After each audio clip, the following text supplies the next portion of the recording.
आता आपण RC, RL आणि RLC या सिरीजमधील पॅरलल सर्किटमध्ये जोडून आपण याचा व्होल्टेज आणि करंट आणि पॉवर फॅक्टर मोजून याचा इम्पिडन्स इंडक्टन्स ठरवणार आहोत। तर त्याच्यासाठी आपल्याला रिओस्टॅटचा करंट, इंडक्टन्स म्हणजे आपल्या चोकचा करंट याची आवश्यकता आहे। तर त्यासाठी आपण सिरीजमध्ये जोडायचं, रिओस्टॅटच्या सिरीजमध्ये जोडायचं ॲमीटर, चोकच्या सिरीजमध्ये जोडायचं एक ॲमीटर, हे वालं झालं। यासाठी आपल्याला डिफरंट व्होल्टेज लेवलवर कॅल्क्युलेशन करायचं आहे। तर त्यासाठी सर्वात पहिले आपण काय करू, 50 व्होल्ट, 100 व्होल्ट, 150 व्होल्ट आणि 150 175 व्होल्ट वर सेट करू। हा आहे ऑटो ट्रान्सफॉर्मर। ह्या ऑटो ट्रान्सफॉर्मरवरून आपण 0 व्हॅल्यूपासून तर जवळपास 280 व्होल्टपर्यंत व्होल्टेज वाढवू शकतो।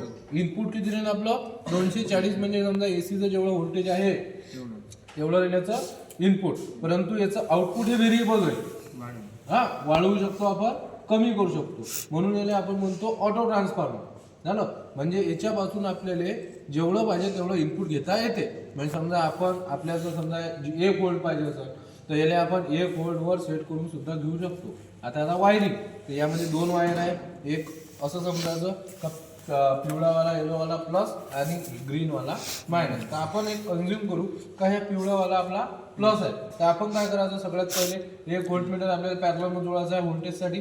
तर येणारा सप्लाय जो आहे ऑटो ट्रान्सफॉर्मरचा, याचे 2 टोकं, एक येलोला, एक ग्रीनला आणि एक येलोला, हे असे 2 पॅरललमध्ये सर्वात आधी ट्रान्सफॉर्मर आपलं जोडून घ्यायचं। त्यानंतर आपल्याला रिओस्टॅट जोडायचा आहे।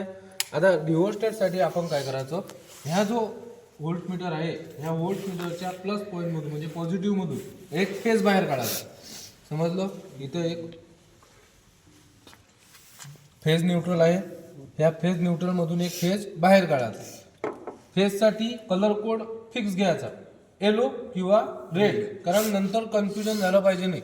न्यूट्रलसाठी फक्त कोणत्या कलरचा वायर, काळ्या कलरचा वायर, दुसऱ्या कोणत्या कलरचा प्रॅक्टिकलमध्ये वायर वापरायचा नाही। तर मग आपण इथून काय करू, येलोवाला वायर काढला, त्यानंतर आपल्याला एक ॲमीटर याच्या सिरीजमध्ये जोडायचा आहे। तर हा जो फेज आहे ह्या फेज काढायचा आणि हे जे रिओस्टॅटला जाणारा फेज आहे याच्या सिरीजमध्ये एक ॲमीटर जोडायचं।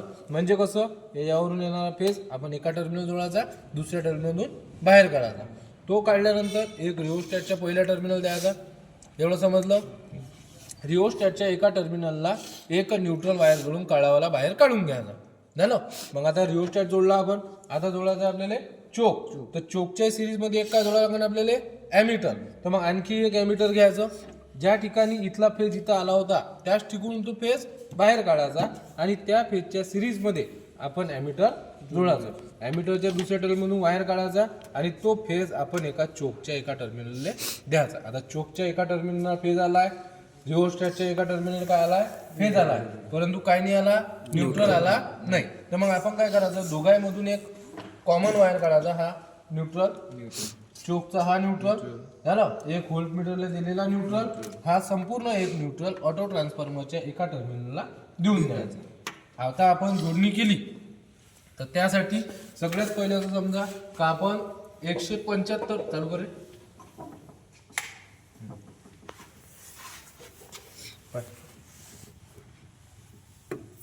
135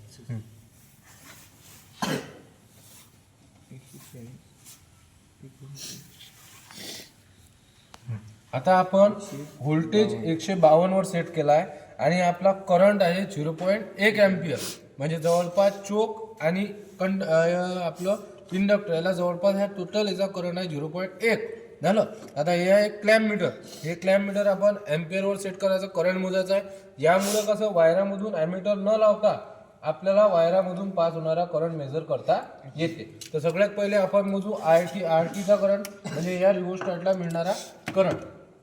तर ह्या आहे जवळपास 0.5 अँपिअर, ह्या 0.5 अँपिअर दाखवत आहे।